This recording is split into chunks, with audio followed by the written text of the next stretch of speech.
Hamjambo wanafunzi. Today we are going to start our lesson, being the fourth day of our VBS, as I had earlier said. Leo tunaenda handling opposition. Our topic today is handling opposition.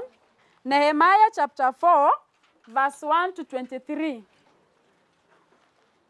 Let's open our Bibles. Nehemiah chapter 4, verse 1 to 23. Nehemiah started rebuilding the wall. And while he was rebuilding the wall, there are some challenges, there are some reactions that he got from people, and those are the ones that we are getting. So we get that when Sanballat heard that Nehemiah was rebuilding the wall that was broken, what was his reaction? Alifeel aje vile alisikia from where we've just read, Nehemiah chapter 4, verse 1. How did he feel? Yes? He was very hungry, right? Yes, Sanballat was very hungry because, why was he hungry? He opposed Nehemiah's rebuilding the wall. Are we together? So what did he say? He ridiculed Nehemiah. Alimridiculaje. We've just read what he said. He said that, what are these feeble doing? What do we mean by feeble? Feeble. Weak. Sindio? Nehemiah alisema how builders wake, they are very weak. Hakuna kitu yenye wanaweza tengeneza. Akasema nini tena? Will they really restore the wall? Now that you are weak, mtu akiwa weak kweli anaweza akafanya jambo. Anaweza. No, like hata kama anaweza hizi fanya to the vile inafaa, hizi fikisha vile inafaa, si ndio? And then will they offer sacrifices after they have rebuilt the wall? Will these people offer sacrifices then? Will they finish in a day? Unaona akona so negatives. He is really opposing the building of the wall. Are we together? Yes, we just read that, ndio. Then who helped Nehemiah? Nani our opponents walikuwa kina nani na nani hapo? No, verse 7. Sanballat and Tobiah. They said, walisema aje? Even a fox climbing upon it will break the wall. Imagine watu wanajenga wall ambayo itakuja kuwazingira, guard. And then somebody anakuambia, bana hiyo wall hata mimi mwenyewe naweza kuja I can punch it na yanguke yote. Yeah?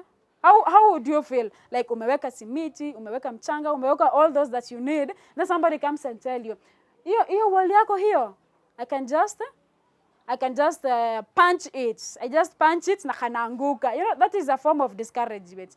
Now, if you listen to that, utasema ama ni kweli haitawezekana. Mwingine hata atakwambia like the way they were told, nyinyi hata hamwezi kumaliza kwa siku. Hata mkimaliza you can't offer sacrifices. No. Like you're having a lot of challenges. People are opposing you. So when Sanballat, when Tobiah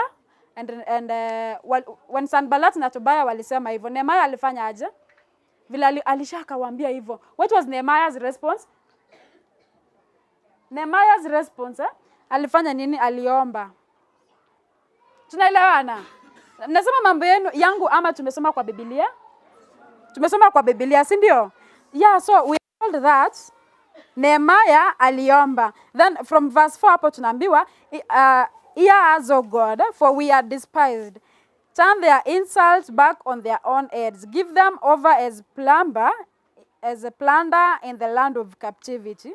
Do not cover up the guilt or blot out their sins from your sight, for they have thrown insults in the face of the builders. So when Sanballat na Tobiah walikuja kuridicule, Nehemiah alienda akaomba. Akaambia aje, from verse 4, that's where we get the feedback, the prayer that Nehemiah made. Aliambia Mungu bana hawezi tuangusha, unaona? Now we are going to see kama vile aliomba, the prayer was answered, ama aliomba tu na ikaenda hivyo. And then when he prayed, what happened? Work continued. Aliomba alafu akawa encourage hawa watu. So aka-encourage hawa watu wafanye kazi. Kazi ikaendelea. Then Sanballat and Tobiah, upon hearing that the work was continuing, they were very angry. Unaona wale ridicule wakawaambia mimi naweza punch your wall, I can do what and the wall will not continue. Then Nehemiah aliomba na kazi ikaendelea. So watu wakasikia, hii kazi tena inaendelea. I thought these builders wangeacha ku build. So they plotted to come and fight Jerusalem and stir up trouble. So wakasema, bana watu watuachili. We are coming for you. So after wameridicule na wakaona Nehemiah ati ameomba tu, so we want to see hizo prayers zake zitafanya kweli. Sasa maybe kama zimefanya, we are coming for you, we are coming to cause trouble hapo. Ndo hao wakazi wako waogope, wasikuje wakaendeleze kujenga. Nehemiah akafanya aje? Alirespond. Now that these people alisema unakuja kuleta trouble, Nehemiah alienda akaomba. After kuomba, this is the second response. He prayed ya kwanza, ya pili tena ameomba na akafanya aje? Akaweka guard. Are we together? He posted a guard mwenye atakuwa day and night. He didn't just pray, he prayed and did some action, prayed and posted a guard. So, hapo tunapata from which verse? Penye aliomba na kuleta guard? Yes? Verse 8. Verse 9. Meanwhile, we prayed to our God and posted a guard day and night to meet this threat. Unaona sasa oppositions zimekuwa mingi. Ya kwanza aliomba. Vile aliomba kazi ikaendelea. But these people, hawangempea amani. So they did what? Walisema tunakuja kuleta trouble. We are not giving you peace. You people amfai kuendelea na hiyo kazi. So Nehemiah kuona kuwa these people, Sanballat na Tobiah, watatuma watu walete trouble. Akafanya aje? Akachukua guard. Unajua saa zingine you face opposition, una face challenge, then you just pray and don't do action. But Nehemiah did an action of putting a guard. So that, what was the purpose of the guard? Guard, nani anaweza tuambia? Guard anafanya nini? So kuchunga gate? Oh yeah, kuchunga gate. So ndio hawa watu wa kucause trouble wasifanya aje? Wasiingie ndani penye the building inaendelea. So the people of Judah had given up from being mocked and threatened by the Jews. So these people, unajua, when they posted the guard, sasa hao watu wakaendelea kuwa ridicule sasa na maneno, now that they can't get into the wall. So Nehemiah aka-response aje? This is the third response. He stationed some people behind the lowest points of the wall at the exposed places kama ship gate with swords, spears and bows. Aliweka guard. After kuweka guard, these people bado wanakuja wanaambia nyinyi you are weak. Ya wall hata ninaweza punch like a fox, ikikanyaga hivi imeshaanguka. So akafanya aje? Alipost watu after the guard ako kwa the wall, kwa the gate, si ndio? Akapost wengine waende wapi? Nje. Wako na spears, wako na bows, wako na swords, unaona? Then now these people walikuwa wameogopa. So Nehemiah akaambia these people, do not be afraid. Remember the Lord who is great and awesome. Sasa Nehemiah ana-encourage hao. I hope people are taking notes. Nehemiah aliomba, akakuja, alafu akakubadaya, akakuja, akaomba tena na akaeka guard. Sasa amechukua watu wengine ameweka behind the walls. No. He's taking an initiative. Apart from zile oppositions zenye anaface, these people hawataki kabisa the wall iendelee. But Nehemiah is really trying, he's really pushing because he wants to rebuild the wall. So akafanya aje hapa? Akaambia watu, as you go to fight, remember the Lord who is great and awesome. Sasa unaona ile yenye, when you are going to fight, and then you have something in your mind. You remember that the Lord is great. Let's take an example. There's a story I once read mahali. So kulikuwa na, it was World War 3. So there was this guy, alikuwa amepewa instructions na mkubwa wao. Okay, mkubwa wa wanajeshi, tunaweza mwita nani? Nani? General, yeah. General wao aliwaambia aje, you go and fight and don't give up. Unaona? Go and fight and don't give up. So hawa watu walikuwa wanachapa, they were fighting. You remember the World War 3? Natumai you all have a clue about the World War 3, si ndio? Now that you are in high school, hiyo mambo tulipitia kidogo primary. Na pia high school tumepitia history kidogo. Yeah. So these people walikuwa wana fight. Then they were hiding in the forest. So this man, let's call this man nani tumita nani? Let's call this man Kip. So Kip ako hapo ana fight, alafu anajificha. Unajua how they were fighting ni wale wana fight watu wenye wako na bunduki na wewe hapo uko na mishale. So you depend on kurusha ndo muue. And then mtu tu anachukua tu bunduki kana kushoot wa unaenda. So they were fighting and nini, alafu watu wengi unajua now that they were inferior, but their general told them you fight, don't give up. Now that they were inferior, Because you can imagine you are fighting, inabidi utafute mtu kwanza ndio uanze then mtu si anaona mshale ikikuja, unlike bunduki ikikuja hivi sinakupata saa zingine off guard. So these people they were fighting mpaka hawa soldiers wenzake wakauliwa wote, now that they were weak, but now walikuwa wanajificha kwa forest. So this man aliendelea kufight, it is a real story. Hapo World War 3 aliendelea kufight and hadi wakabaki watu 5. Kubaki watu 5 wamejificha ndani ya msitu. Hawa wenye walikuwa wana fight now, the colonizers, wakawaambia, you have to give up, like you people tumewa overpower, now amwezi fight na sisi. But this keep alikuwa kwa msitu, so this akusikia, wakatumiwa messages in form of papers, imeandikwa, you people we've won against you, inafaa you give up, you surrender to us.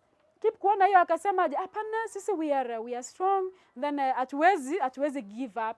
Na sasa hiyo anasema hivi alikuwa amebaki na watu 5. So the other wengine walienda unajua these people how they were fighting? Una fight watu wenye walikuwa wame nini ngano. Kulikuwa na watu walikuwa wame plant ngano. So ngano imeshikashika hivi. 2 wakaenda after wamepata hizo messages, they ignore the messages. 2 wakaenda kuchoma. You know how they fight now? Wanaenda wanachoma the whole plantation. You can imagine nini yote inachomwa. Then in the process of kuchoma they were halfway, wakashutiwa wakakufa. Wakabaki 3. Hao 3 now it's Kip na the 2 friends. These 2 friends pia bado wanaendelea tu kufight. Wakapewa notice nyingine. Unajua notices zinatumwa tu zinarushwa. Unajua kitambo ilikuwa nini like this pamphlet inaandikwa, you people give up bana, surrender to us. People are watu wote wako hapa na sisi. Now hawa watu even their own country. Unaona ile country yenye Kip anafightia, they have already surrendered. Kip anafight against our watu na hiyo country yenye anafightia, now that ilikuwa kitambo hata angeenda huko anapata these people they have surrendered na yeye ajui, wameambiwa wa surrender. Yeye anakumbuka ile instruction alipewa na nani? Na general. Aliambiwa aje? Do not give up, si ndio? So yeye anaendelea kufight. The 2 hawakuponea. Walikuwa wanatoka pia, they were going to distract a gathering yenye ilikuwa inaendelea, wakashutiwa instantly. So yeye akabaki peke yake. So yeye kubaki peke yake, ako kwa msitu, hakuli, afanye nini. So there was one person mwenye alikuwa curious about him, nini, because people were still looking about him, were still asking about him. Akaenda huko, akakuja this country alikuwa na fight, akakuja akaulizia, akaambia huyu mtu amepotelea hata hatujampata. So this man akamake effort, akaenda kwa msitu, akatafutana na yeye, and finally he met him. And that man, I really can't remember the name, became the legend of the fighters. Because why? The others wali give up, wengine wali surrender, wengine wakauliwa. Yeye alibaki akifight. And baadaye, you know, the recognition alipewa, alikuja akapewa yeye mwenyewe aongoze hiyo state yake because of the persistence ambayo alikuwa nayo. Do we get something from there? Yeah, so we are going to get something from there. So after that, as we just said, hao watu walikuwa wametaka ku give up. Then Nehemiah akawaambia, when you are fighting, remember the Lord who is great and awesome. So now when you remember, Mungu is great. Mungu anaenda kukupea strength. Mungu atakupa, Mungu atakupa hiyo victory. The people kept, wakakuwa motivated. Sasa wakakuwa na hiyo psyche, si ndio? Wakapata psyche, wakaendelea kujenga. The same way Kip alikuwa na hiyo word kwa general, kwa akili yake ya general. General anamwambia aje, don't give up. But now you're going to fight for your country, we expect you to give us the best. So hiyo word ilimweka, that's why mpaka kabaki the last man standing, unaona? So kazi ikaendelea. Then when in the process of that, back to our story sasa. Nehemiah kazi ikiwa inaendelea, nini ikafanyika? Nehemiah make another initiative. Half of the men were working, half walikuwa wanagad. Unaona kuna wale wenye wako nje ya nini? Wako nje ya the wall sasa. And then we have the guard. Akasema half of the men mnafanya kazi, wengine mnagad. Unaona? So wengine wakiwa wanagad during the day, usiku wengine wanagad. Unaona, they are taking turns. Those working, and then unajua kuna wenye wanagad na wale wenye kama wewe unafanya kazi, you are having tools of work, hizo vitu za mjengo. You are having in one hand, the other hand uko na nini? Spears. Unaona hizo initiatives ambazo anachukua. Amewaambia you people, one hand ikuwe unafanya kazi, ingine being careful because these people can attack us anytime. Au watu in case wakuje wa deal na guard wetu, au watu in case wakuje wa deal na wale ambao wanazunguka wamezingira wenye mnafanya kazi, you also take care. Unaona, they are taking precautions. So tunaona. And then unajua after doing that, kila mtu ukiwa unafanya kazi na mshale yako, ukifanya kazi na bao yako, akachukua moja mwenye ako na tarumbeta, trumpets. You all know trumpets? Yes, alichukua moja mwenye ako na trumpet, akamwambia wewe unakaa hapa na mimi. Ndio in case tusikie there is kuna watu ambao wako mahali wanakuja kutusumbua, we just blow a trumpet. Ninyi wote mnakuja hapa, we assemble hapa because we don't want any of you akufe. We don't want any of you to be harmed. And you see those initiatives ambazo alichukua. After alifanya hivyo, what happened? Kazi iliendelea. Unaona? Kazi iliendelea, and finally the wall that was broken ilikuwa rebuilt. Unaona? The wall that was broken ikakuwa. What do we learn from that? What do we learn from Nehemiah's story? Yes, if you persist, you are going to achieve your goals. Yeah, those are the lessons learned, tuambie. We should not we should not give up. We should not give up. That's a very nice answer, Kennedy. Yes, we should not listen to opposers. Sasa kama Nehemiah angesikia hawa watu wakiambia, unaona hawa mume wako, your worksmen, they are very weak. Hata hawawezi endelea. Alafu vile alikuja akawaambia, a fox can punch, as in anaweza angusha hiyo wall mzima, ama ile mtu anakuambia I can punch you uanguke, and you know very well unajijua, unaona? Yeye hakusikiza. You should not listen to your opposers. What is the other lesson about learn? Yes, Stacy? We should take precautions, ndio? Nehemiah after kuomba akafanya aje tena? Alitake precaution. Precautions ni kama gani? Zile precautions zenye alifanya? Yes, aliwaambia mna work hapa, ingine mnafanya kazi na hapa. Leviticus alifanya nini tena? The precautions ambazo alichukua? Yes, we should not be afraid of our enemies. That was a very nice one. Hatufai kuwaogopa. Hao watu hata wakuje aje. We take precaution and tusiwaogope. And then what again? We should not give up. Yes, hapa Kennedy ametuambia saa zingine unataka kukuja church, alafu watu wanakuambia we bana, church is outdated, VBS is outdated. Nyinyi hapo ni mafala wenye mnaenda church. Una respond aje? Amesema you respond by unawalenga, and then you talk to your pastor, you talk to your leaders. That these people will motivate you. Unaenda hapa unawasikiza and they will motivate you. That was a very right response. Hapa tusikiza from her. Atujawapa makofi. 3 factorials for Kennedy. Yes, for our lady here ambaye ameangalia talents, 3 factorials. Yes, amesema aje, saa zingine uko na talents, alafu mtu anakuambia aje, wewe hakuna mahali unaenda. Saa zingine you can tell somebody mimi naweza dance. Alafu mtu anakuambia aje, wewe hata unakaje, wewe ni kafupi, wewe ni kanono, wewe ni nini? But what do? You practice your dancing, alafu unalenga, because you know what? That is what you can do. No. Alafu kuna wale ambao wanapenda siari kama mimi. Wangapi wanapenda siari kama mimi? You people love siari? Okay, wangapi wanapenda history? Wangapi wanapenda? Everybody loves history. Wangapi wanapenda Kiswahili kama mimi? Yeah. Fasihi. Really? Mtatengeneza VBS ya mimi kuwafunza Kiswahili. On a light note. So wangapi wanapenda hesabu? Maths. Hesabu is maths. Hi, I am Miss VBS 2022, Ruta Naomi from Kenya High School, and I have been a member of AIC Annex since 2017. I will take you through what we learned throughout the week. So on our first day, we learned about Nehemiah's prayer life. Through that, we learned to be prayerful and to put God first in everything we do. And on the second day, we learned about decision making and planning. Through this, we learn to be organized and to put God first. Let him be the decision maker in your life. On the third day, we learned about rebuilding the walls of Jerusalem, which takes us back to the walls in our lives which have crumbled and need to be rebuilt. We should be the people who take the initiative to do so.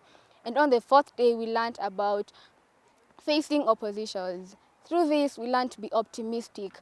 forget the negative people, forget the negative energy, and be the person who will be positive, and let God influence you, and let his promises guide you. And on the 5th day, we learnt about renewing our commitment to God. To all the walls that have crumbled, to all the relationships that have failed, go back and let God be the person who knows you, and let him be the person you seek, and let him rebuild your walls. Yes.